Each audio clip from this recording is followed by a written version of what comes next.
Hi, I'm Brad Dacus. Welcome to Faith and Law. This time of year, we have our big annual gala coming up. It's called our Celebration of Justice. And if you're in town on October the 19th, you're not going to want to miss it. We have Judge Janine Pirro. She's our keynote speaker. She's on the 5 on Fox News, very outspoken, and she's very also entertaining to listen to. So if you'd like to get tickets or you want to sponsor a table, go to our website, pji.org. That's an easy way to get the information, pji.org. Now, let's take a look at this trending viral video. Does society need men? No. Why not?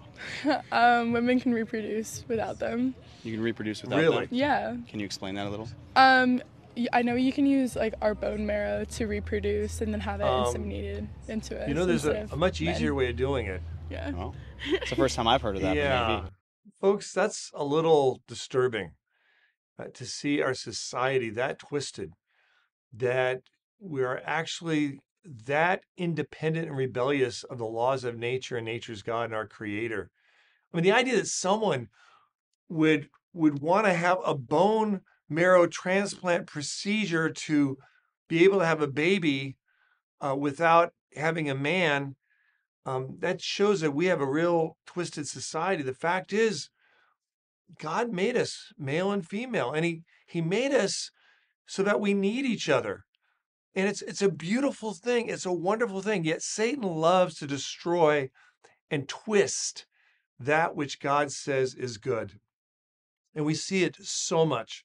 And we see it invade the concept of procreation itself, and the zeal and desire to rebel against what God has given us to such great extremes that we're willing to actually think about paying bucks, money to have a surgical procedure just to keep men out of the picture. We've come a long way, baby, and not in the right direction.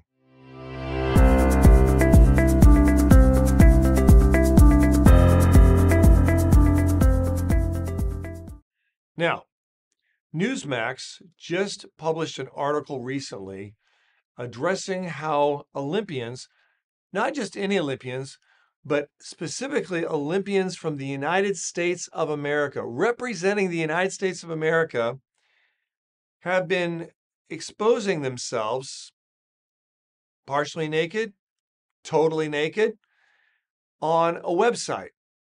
And it's not just an isolated situation. This is something that Olympians are doing around the world, but I specifically focus on the United States because this should be an alarm to everyone. In the past, Olympians were looked upon in a positive way as positive representatives of what the United States stands for. And yet, they are now engaging in activity that it brings shame and disgrace, not just upon them and what they stand for, but upon our nation and what we stand for. And this should be a concern to all of us who take pride in the United States of America, especially around the Olympic time.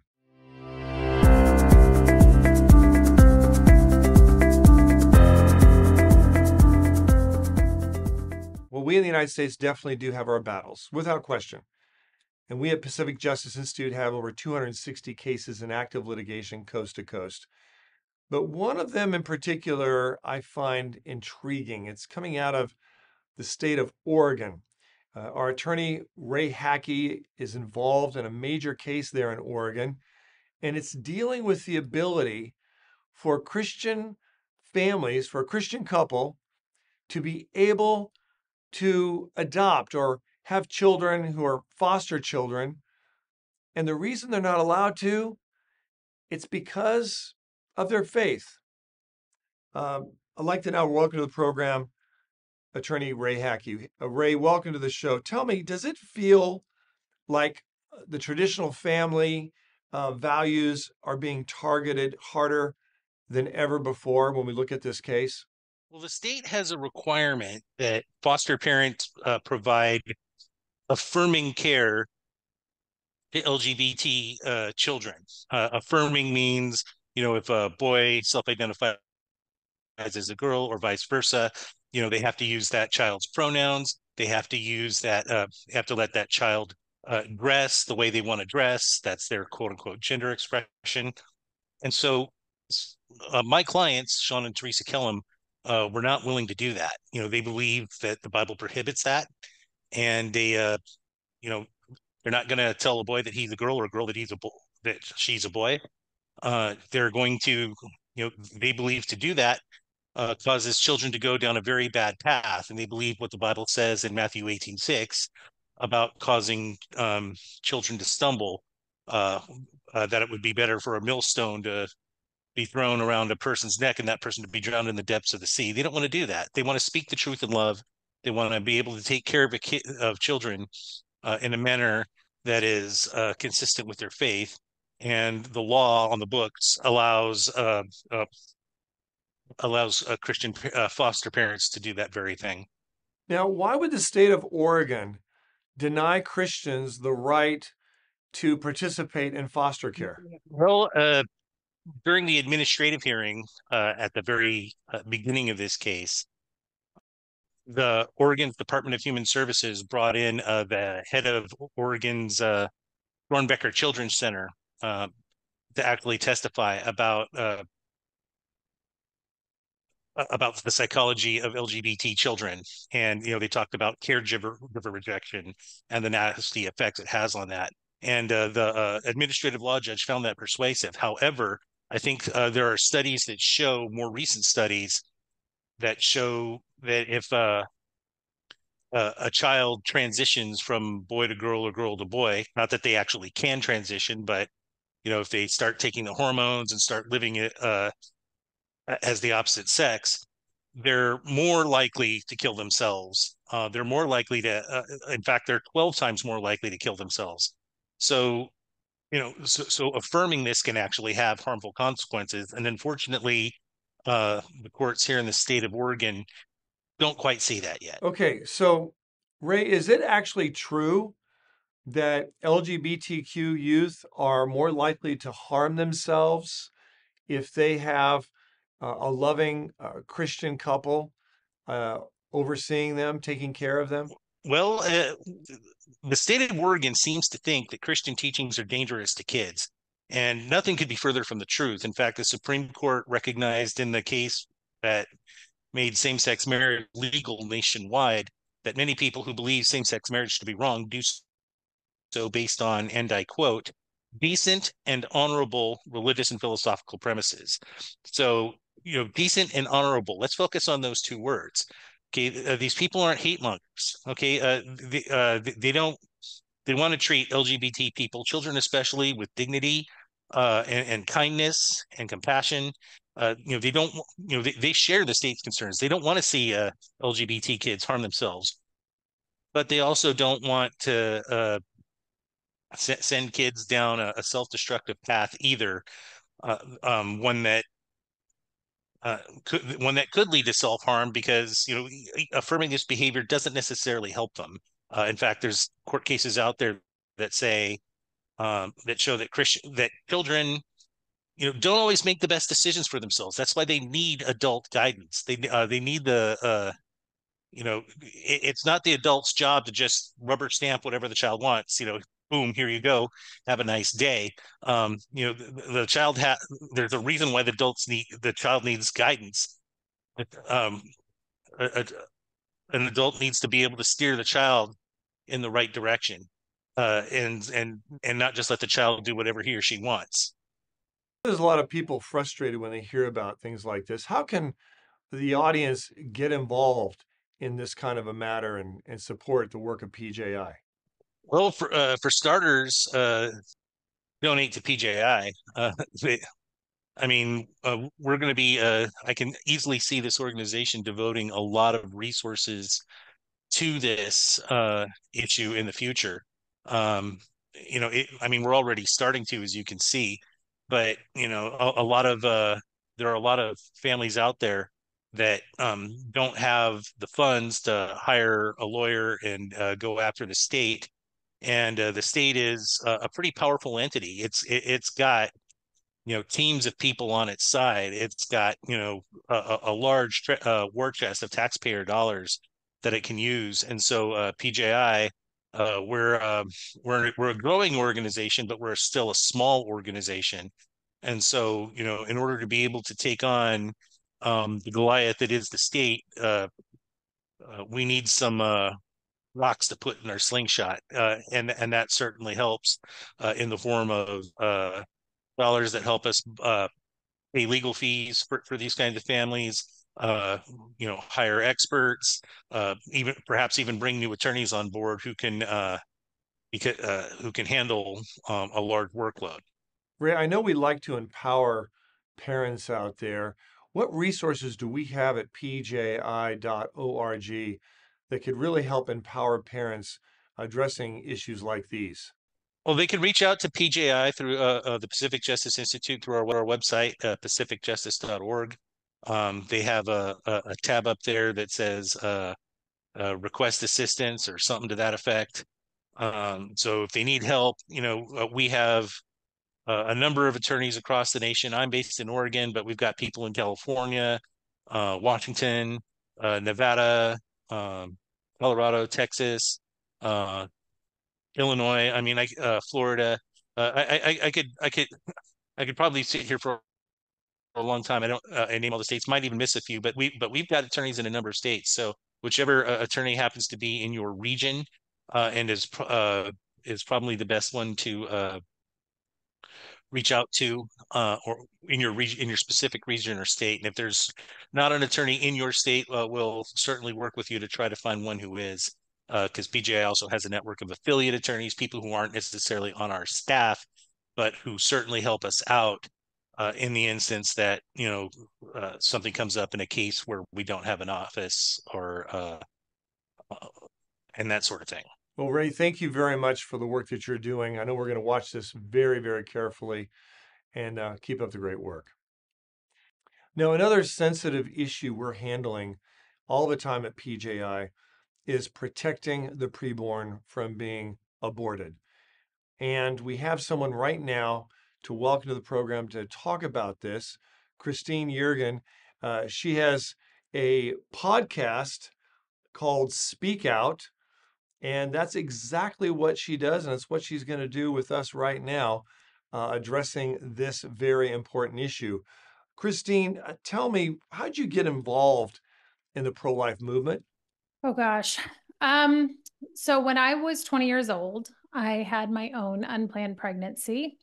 And I had always thought that abortion was wrong. I didn't really even know what abortion was. I didn't know anything about it. I was just like, oh, yeah, that's wrong. Some people do it, but it's not a good thing. So when I was kind of faced with this situation on my own, being in an unplanned pregnancy, it was like, oh, okay, you think this is wrong. You don't really know why. Let's you see if you're going to be walking these beliefs out. And I had an ultrasound and I heard my son's heartbeat.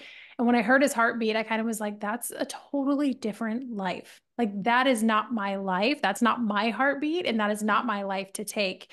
And so it really just kind of solidified that. And I always say it's, you think you know what you would do in those shoes, but like really being in those shoes, there's a lot more that goes on in your head. And, you have a lot of emotions going through your body and you're like, what am I going to choose? What am I going to choose? But I heard his heartbeat. I was like, his life is not mine to take. And I always felt God kind of pulling me to share my story. But for those of you who don't know, it's a little bit controversial to talk about this issue these days. Either people are going to love you or they're going to hate you. There's really no middle ground on this issue. So I dragged my feet. I was like, nope, I hear you, God, but I'm not doing it. Don't want to talk about it. And I slowly kind of started dabbling in it and I started sharing on social media is really kind of where I started voicing my opinion publicly and sharing about the life issue. And I had a mom who reached out to me based on my social media posts. And she said, I want you to know I had a abortion scheduled this morning and I prayed to God for help. I didn't know what to do. It was in the midst of COVID. Her husband had lost his job. They were living with her parents, didn't know how they're going to make ends meet, already had a child. They weren't married. And so it was kind of like all these things that she felt were stacked against her. She said, when I saw your post, I knew that was a sign from God to cancel my abortion appointment. So for me, I was kind of like, Okay, I hear you. I will continue down this path. I will continue sharing this message and being there for moms. And then we kind of jumped in and helped that mom, and all of my followers on social media did a baby shower for her. And we bought all of the tangible items that she needed to start off motherhood on the right foot. What practices are happening right now in our society that are leading women to have an abortion? Yeah, gosh, there's so many. I'd say one of the biggest ones that I'm seeing right now, the biggest reason that women choose abortion is financial pressure. That's number one. But outside of that, I find so much demonization of motherhood, of children, of babies. You have people who call them crotch goblins, and you can't climb the corporate ladder if you have a baby. You can't have your dreams and your baby. You have to sacrifice your baby for your dreams. And they kind of just demonize it. So women walk into, maybe if they're in an unplanned pregnancy, thinking that they can't do it. This child is going to ruin my life. And then outside of that, we also have young girls who are in comprehensive sex ed classes across the country who are learning that they should be sexually promiscuous, that it's not an issue. They're learning when to um, uh, be, or how to be sexually active. They're learning different ways to do things. I had a woman named Monica Klein, who is a comprehensive sex ed, or was teacher for 10 years. And they're basically pushing them, suggesting that being sexually active at 10 years old is normal, like that's what they should be doing. And they're looking around the classroom with all these other kids thinking, well, they must be doing it. So I see a hypersexualized society. I see the demonization of motherhood, the demonization of children, and us women being told that we're going to ruin our lives if we have kids, which is such a load of what. And I cannot tell you how beautiful motherhood actually is. Is it hard? Sure. But is your job hard? Probably. Everybody has hard days, right? Everybody's got a bad day on the job. Everybody has difficult things in life. Motherhood is no different than that. Nobody's saying your life is going to be perfect if you have children, but I promise you it is so much more beautiful and fulfilling when you do. Now, I know the government's supposed to be about caring for those in need. What resources does the government provide women who are in need of different kinds of resources to help them keep their children, help them keep their baby? I mean, there's the bare minimum. There's the basic things like WIC and welfare and things like that can help, but you have to make a certain amount, and it's time consuming. I mean, the government, you go to the DMV, it takes all day long to even get a driver's license photo. Anything with the government is time consuming and exhausting. And when you're in the situation of maybe you're being pressured to have an abortion, the government is not going to come in and swoop in and save you and ease your every need, unfortunately, which is why we need to be doing it as our families. It needs to go to our churches, need to be stepping up and stepping in. Pastors need to be making sure that their churches have resources for these women, and then our communities. But we have pregnancy resource centers, over 3,000 of them all over the country, that are kind of stepping into this role and helping women. The government, they say they care about us, but do they really? It's really the people who are pro-life saying, hey, we want to love you. We want to love your baby too. It's both of you that we care about, who are really stepping in and making sure that these women feel comforted, that they have the resources that they need, whether that's, like I said, all of the tangible items, or whether that's a roof over their head or a job or daycare. I mean, we help with those resources, and we walk alongside these women as long as they need us to. Now, doesn't the state give young mothers the resources they need to be able to keep and care for their baby? It's really dark with the government wanting this to be something. I mean, you can look at the current election cycle. It's all you're hearing about, especially on the left. You're hearing abortion, abortion, my body, my choice, women's rights. That's literally the platform for the left right now, which is really frustrating. But I would encourage people to look at who's funding them. Look at who is in the pockets of the politicians. I find it hard to believe. You have to be a really dark person to be able to dismember a baby, to be able to stick a needle into a baby and induce a heart attack, or to be able to starve a baby via the abortion pill. There's 3 different types of abortion. You have to be really dark to be able to do that.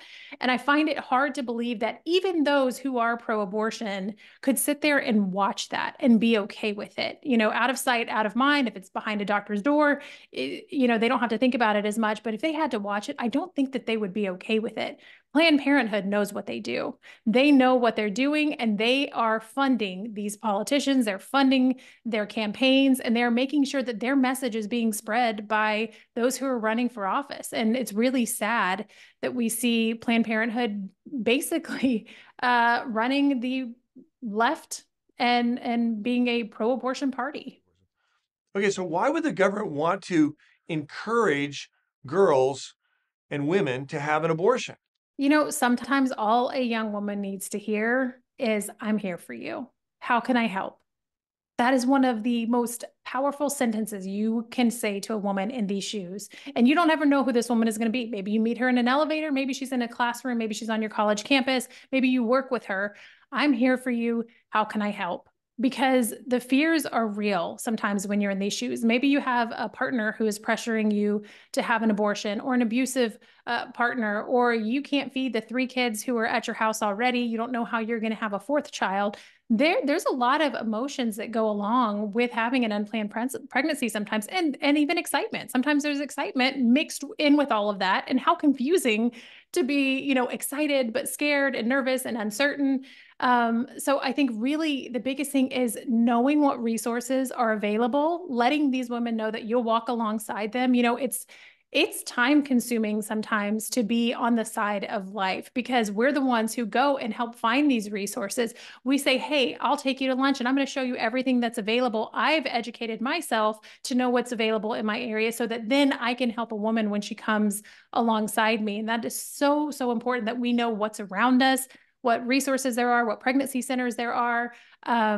People like Let Them Live is an organization that's phenomenal, and they have helped cover women's rent. They have gotten cars for them, all sorts of things. Just to know about these resources and be able to pour into these women, I think is one of the biggest ways that we can help.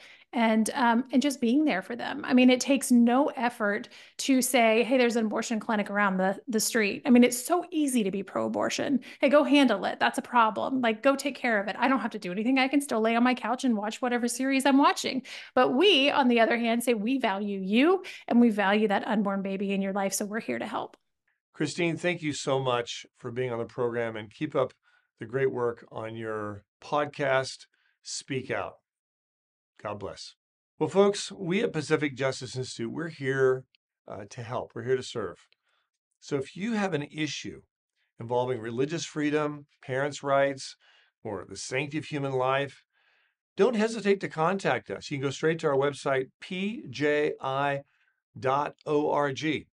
And there's a button there to press if you need help. You can keep up with what's going on. We can provide you resources. We can provide you assistance, maybe even legal representation if needed, all without charge. Just go to pji.org. Now, you may have contacted another organization, and they may have said, we're not interested in this case. It's not big enough. It's not pretty enough. It's not going to be a big precedent-setting case.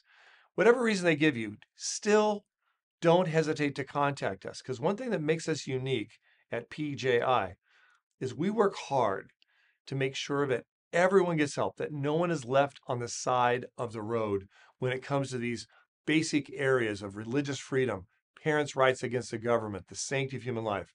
So don't hesitate to contact us. We're here to help.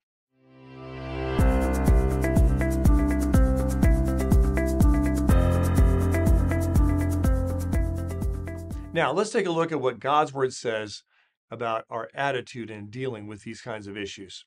First, Isaiah 40:31. It says, but those who wait on the Lord shall renew their strength. They shall mount up with wings like eagles. They shall run and not be weary. They shall walk and not faint. The fact is, if we just look about what's happening around us, it's so easy to get discouraged. And with discouragement becomes a lack of hope and a lack of desire to get involved and to do anything. The fact is, we should always be encouraged, because our God sees everything. He knows our needs. He knows your needs personally. He knows the need of your family. He knows the needs of on the job, at school. He knows the needs of America and the world. So don't be discouraged. Don't get depressed. Wait on the Lord. Be obedient. Do what God wants you to do. Take the next step, as they say. And yet at the same time, be ready and willing to sometimes wait on the Lord and see what He's going to do, knowing that we can trust Him always. Proverbs 31, 8 and 9 says, "Open your mouth for the speechless. In the cause of all who are appointed to die, open your mouth, judge righteously, and plead the cause of the poor and needy." Boy, I don't know about you, but when I read this, this is such a direct exhortation for us not to be silent about the innocent who are going to be killed. That is the preborn, not just dozens. Folks, we're talking about hundreds of thousands, a genocidal capacity, if you will, a Holocaust level of preborn babies in just the United States alone being snuffed out, killed in a very torturesome, painful way. And yet they are the most innocent and they are the most vulnerable. And we need to speak out. We can't be speechless. We need to speak up. And one way of speaking up is to vote. Vote for those who can't vote. Vote for those who can't speak up for themselves. And remember that this election, whether you're voting for someone at the school board level or at the president level, make sure that we're voting for those who will also speak out and speak up for those who can't speak up for themselves. And with that, no matter what we face, folks, no matter how great the challenges, always, always keep the faith.